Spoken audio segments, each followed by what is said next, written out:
Hello guys, നാടൻ വിഭവങ്ങളിലേക്ക് എല്ലാവർക്കും വീണ്ടും സ്വാഗതം. ഇന്ന് നമുക്ക് എളുപ്പത്തിൽ എങ്ങനെ ഒരു പായസം ഉണ്ടാക്കാമെന്ന് നോക്കാം. ഞാനിന്നിവിടെ ആക്കാൻ ഉദ്ദേശിക്കുന്നത് ഒരു പാലട മിക്സാണ്. അതിട്ടാൽ നമുക്ക് വേഗം തന്നെ ഈ പണിയാകും. നമുക്കിഷ്ടംപോലെ പായസം നല്ല സ്വാദോടെ ആക്കാം. ഇത് പാലട മിക്സ് ഈസ്റ്റേൻ്റെയാണ്. ഞാൻ ആദ്യം തന്നെ ഒരു ഉരുളി അടുപ്പത്ത് വെച്ചിട്ടുണ്ട്. അതിലേക്ക് നാടൻ പശുവിൻ പാല് നമുക്ക് കുറച്ച് ഒഴിച്ചു കൊടുക്കാം. ഈ പാല് ഒന്ന് തിളക്കട്ടെ. പാല് നല്ലോണം തിളച്ച് വന്നിട്ടുണ്ട്. അതിലേക്ക് എടുത്തു വെച്ചിരിക്കുന്ന ഈസ്റ്റേൻ്റെ പാലട മിക്സ് ഞാൻ ഇട്ട് കൊടുക്കുന്നു. അതിന് ശേഷം നമുക്ക് ഇതിനെ നല്ലവണ്ണം ഒന്ന് ഇളക്കി കൊടുക്കാം. ഇനി ഇതൊന്ന് തിളച്ച് വേഗണം. നല്ലോണം നല്ലൊരു ടേസ്റ്റും വേഗം കുട്ടികൾക്കെല്ലാം ഇഷ്ടപ്പെടുന്ന ഒന്നായിരിക്കും ഇത്.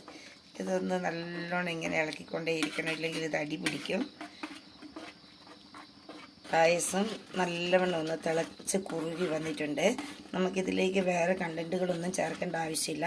അണ്ടിപ്പരിപ്പ്, മുന്തിരിയും പഞ്ചസാരയും എല്ലാം ഇതിൽ തന്നെ ഉള്ളതുകൊണ്ട് വളരെ ഈസിയാണ് ഇത് തയ്യാറാക്കാൻ. നമുക്ക് ടേസ്റ്റിന് വേണ്ടി വേണമെങ്കിൽ തീ ഒന്ന് ചെറുങ്ങനെ കുറച്ചിട്ട് നമുക്ക് മിൽക്ക് മെയ്ഡ്, അതായത് നെസ്ലയുടെ മിൽക്ക് മെയ്ഡാണ് ഞാനിവിടെ ഉപയോഗിക്കുന്നത്. ഇപ്പോൾ അത് പാക്കറ്റുകളിൽ ലഭ്യമാണെന്ന് എല്ലാവർക്കും അറിയാമല്ലോ. നമ്മുടെ ആവശ്യത്തിന് എടുത്തു കഴിഞ്ഞ് വീണ്ടും നമുക്ക് ഇതിനെ അടച്ചു വെച്ച് കൊടുക്കാം. ഇതിലേക്ക് ഞാൻ കുറച്ച് മിൽക്കി മെയ്ഡ് ഒന്ന് ആഡ് ചെയ്ത് കൊടുക്കുകയാണ്. ഇളക്കി കൊടുക്കുക. വേണമെങ്കിൽ നമുക്കിതിലേക്ക് കുറച്ച് പശു നെയ്യും കൂടി ഇട്ട് കൊടുക്കാം.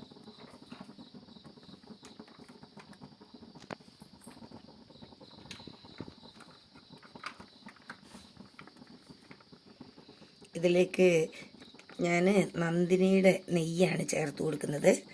ഇത് നമുക്ക് എത്ര ഇഷ്ടമുണ്ടോ അതിനനുസരിച്ചാണ്. ഇവിടെ കുട്ടികൾക്കൊക്കെ ഭയങ്കര ഇഷ്ടം നെയ്യ് ചേർക്കുന്നത്. അതുകൊണ്ട് തന്നെ കുറച്ച് ജാസ്തി ഞാൻ കുറച്ചേറെ ഇതിലേക്ക് ചേർത്തിട്ടുണ്ട്. ഇനി നമുക്ക് ഗ്യാസിനെ ഒന്ന് ഓഫ് ചെയ്തതിന് ശേഷം സെർവിങ് ബൗളിലേക്ക് എടുത്ത് യൂസാക്കാം. നല്ലൊരു സ്മെല്ലെല്ലാം വന്നിട്ടുണ്ട്. ഈ പാലട പായസം നിങ്ങൾക്ക് ഇഷ്ടമായി എന്ന് വിചാരിക്കുന്നു. നിങ്ങളിത് സബ്സ്ക്രൈബ് ചെയ്യണം, ലൈക്ക് ചെയ്യണം. വീണ്ടും കാണാം. എന്ന് നിങ്ങളുടെ തുളസിയൻ പൂജ.